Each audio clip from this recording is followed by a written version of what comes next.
हे hi guys, film fewer में आपका स्वागत है। दोस्तों फाइनली मैंने देख लिया है राजाकार, एक ऐसी फिल्म जिसको लेकर काफ़ी कंट्रोवर्सीज हुई और हिंदी के जो दर्शक हैं फाइनली इस फिल्म को देखना चाहते थे लेकिन देख नहीं पाए थे, लेकिन देख लिया उन्होंने। काफ़ी लोगों ने देख लिया, मैंने भी देख लिया है। तो आइए जानते हैं रजाकार कैसी है। तेलुगु में रिलीज़ हुई थी दोस्तों ये फिल्म मार्च के महीने में, लेकिन हिंदी में रिलीज़ नहीं हुई। हिंदी में आ गई है और फिल्म के अंदर जो गाने हैं, फिल्म के अंदर कई ऐसे मोमेंट होते हैं, कई ऐसे इमोशनल मोमेंट होते हैं जहां पर बहुत ही ज़्यादा एट्रोसिटीज़ हो रही होती है या फिर बदला लेना होता है। जो हमारे जो हैदराबाद के जो लोग हैं, जनता है, वो कुछ ऑपरेशन कर रहे होते हैं, तो उस पर भी बहुत अच्छे अच्छे म्यूज़िक हैं। तो म्यूज़िक और डबिंग मुझे फिल्म की बहुत ही ज़्यादा अच्छी लगी, ये प्लस पॉइंट है। अब मैं बात करना चाहूँगा फिल्म की। तो फिल्म कैसी है? तो दोस्तों एक हिस्टोरिकल जो इतिहास है उस पर बेस्ड है, ट्रू इंसिडेंट पर है और ये जो कहानी है दिल दहलाने वाली कहानी है। 1946 से लेकर 1948 के बीच में हैदराबाद रियासत में, ठीक है, उस वक्त जो निज़ाम जो शासन किया करते थे उनके द्वारा जो एट्रोसिटी हुई है, जो अत्याचार हुए हैं, उसको बखूबी तरीके से इस फिल्म के अंदर दिखाया गया है और CGI VFX का बहुत ही ज़्यादा इस्तेमाल किया गया है। सारे के सारे जो क्राइम्स हो रहे हैं, सारे के सारे जो ब्रूटैलिटी हो रही है, जो एट्रोसिटीज हो रही है, उसको कैमरे में दिखाना बहुत ही बड़ा चैलेंज था। उस चैलेंज को फुलफिल किया है इस फिल्म ने और बहुत सारे ब्रूटल सीन्स इसके अंदर दिखाए गए हैं, बहुत सारे अत्याचार इसके अंदर दिखाए गए हैं।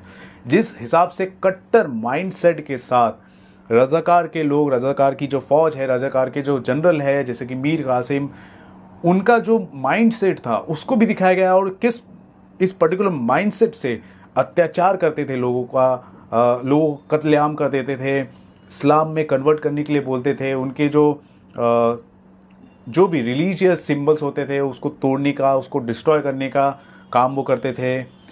लोगों के सर कलम कर देते थे, लोगों को फांसी पर लटका देते थे, लोगों को जिंदा जला देते थे, औरतों का रेप करते थे। ये सारे के सारे हिस्टोरिकल डॉक्यूमेंट्स अवेलेबल है पब्लिक डोमेन में और उसी को दिखाने का साहस इस फिल्म के मेकर्स ने किया है, जो मुझे बहुत ही इंटरेस्टिंग लगा, बहुत ही अच्छा लगा। बहुत सारे एट्रोसिटीज़ की गई हैं। हर एक हिस्टोरिकल अगर इवेंट्स को ध्यान में रखा जाए, अगर आपको उस इवेंट्स के बारे में जानकारी है और उस जानकारी के साथ अगर आप फिल्म को देख रहे हैं तो आपको और मज़ा आएगा। अगर आपको इन हिस्टोरिकल इवेंट्स के बारे में आपको जानकारी नहीं है तो भी आप जब फिल्म देख रहे होंगे तो फिल्म में कहीं ना कहीं एक सब टाइटल के साथ वो बताया जाता है कि हाँ, ये पर्टिकुलर डेट था, ये इलाका था, यहाँ पर इस तरह की एट्रोसिटीज़ हुई है और उस हिसाब से वो इवेंट दिखाए जाते हैं सारे के सारे एट्रोसिटीज़ के। और दोस्तों क्योंकि ये जो फिल्म है रजाकार नाम से बनी है, तो रजाकार का अगर मतलब की अगर बात की जाए तो एक ऐसी पुलिस, एक ऐसी सुरक्षा बल या फिर ऐसे लोग जो निज़ाम के शासन को चलाने का काम करते हैं, वहाँ पर लॉ एंड ऑर्डर को मेंटेन करने का काम करते हैं, वो होते हैं रजाकार। लेकिन रजाकार का मतलब ही कुछ और हो गया क्योंकि उन्होंने जिस हिसाब से अत्याचार किया। और अगर रजाकार की बात की जा रही तो रजाकार को बैन भी किया गया, लेकिन कब बैन किया गया? जब ऑपरेशन पोलो इंडियन गवर्नमेंट के द्वारा स्टार्ट किया गया, खासतौर पर सरदार वल्लभ भाई पटेल जी के नेतृत्व में, ठीक है। और हमारे जो सैनिकों ने 5 अलग अलग जगहों से हैदराबाद को, 5 अलग अलग जगहों को, उस वक्त के हैदराबाद को घेरा था और रजाकारों को भगाया था और उनको बंदी बनाया था। और इस हिसाब से हैदराबाद जो राज्य था, जो रियासत था, उसको भारत में विलय किया गया था। उस पर कहानी बताई गई है और इस पर्टिकुलर हिस्टोरिकल इवेंट्स को भी बहुत अच्छी तरीके से दिखाया गया है। जिस हिसाब से हमारे सैनिकों का कारवां चलता है, रजाकारों से वो लड़ते हैं, जिस हिसाब से वो फाइट करते हैं, वो सारी सीन्स बहुत ही अच्छे लगते हैं। तो जैसे जैसे कारवां बढ़ता है हमारे भारतीय सैनिकों का, तो लोग वंदे मातरम के नारे भी लगाते हैं, ठीक है। तो ये सारे एस्पेक्ट बताए गए हैं।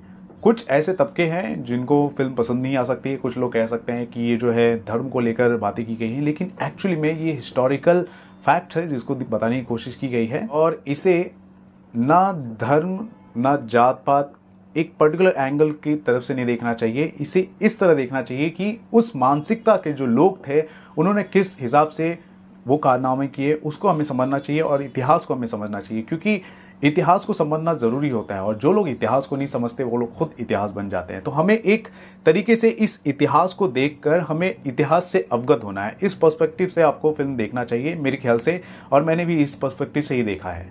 हालांकि आपका अपना मत हो सकता है, आपको फिल्म अलग तरीके से लग सकती है, लेकिन मेरे को ये फिल्म बहुत ही ज़्यादा अच्छी लगी है। और एक इतिहास को बताने की कोशिश की गई है, ब्रुटैलिटी को बताने की कोशिश की गई है, CGI अच्छी है, कहानी अच्छी है फिल्म की। ओवरऑल मुझे फिल्म अच्छी लगी है। मकरंद देशपांडे की अगर मैं बात करूँ, जो निज़ाम बने हैं वो अच्छा पूरे स्किन में चले गए हैं। उसके अलावा जो भी दूसरे कलाकार हैं, तेज सप्रू की मैं बात करूँ, सरदार वल्लभ भाई पटेल का कैरेक्टर उन्होंने बहुत अच्छे से किया है।